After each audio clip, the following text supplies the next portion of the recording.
Hey, good morning and welcome to Architects of FinTech by M-DAQ. Love for you to introduce yourself. Sure. So my name is Suen. I'm working at eBury. That is a fintech focused on B2B cross-border payments along with FX hedging solutions. We focus more on the SME market, like importers and exporters, but we are growing very much in APAC, and M-DAQ is a happy partner of ours. So tell me, as you work closely with importers and exporters, why do you think businesses today continue to struggle to get visibility of their multi-currency operations? That's actually a very, very good question. That is the reason why we exist. And I think the biggest challenge is a few folds. One, the predominant one is that there's a bit more, I think, old school model of working in these importer-exporter industry. So when they typically do it, with FX, they look at the existing charts. They look at how dollar Sing is doing, and then they make a prediction.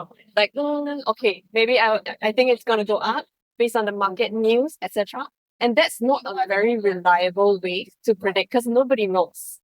So the next thing is that I think the other component is there's limited knowledge on the types of solutions available in the market to actually meet these needs. So that's the part that we come up, I think, so M-DAQ has some services that can address this pain point.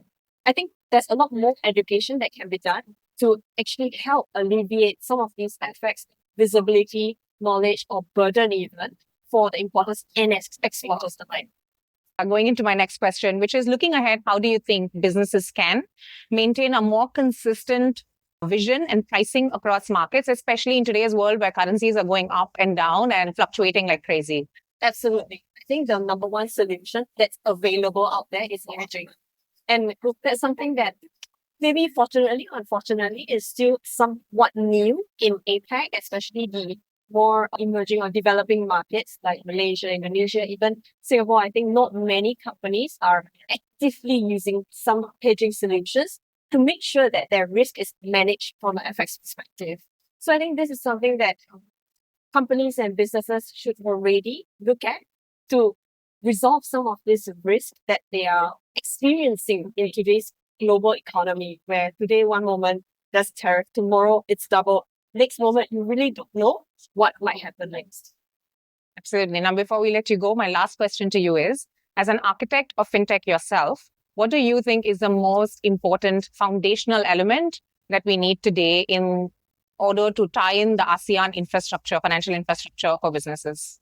It's a bit of a tricky question to answer, but I think there's many things at play when it comes to being in the same step as how the industry is moving and being also part of the architect of finance.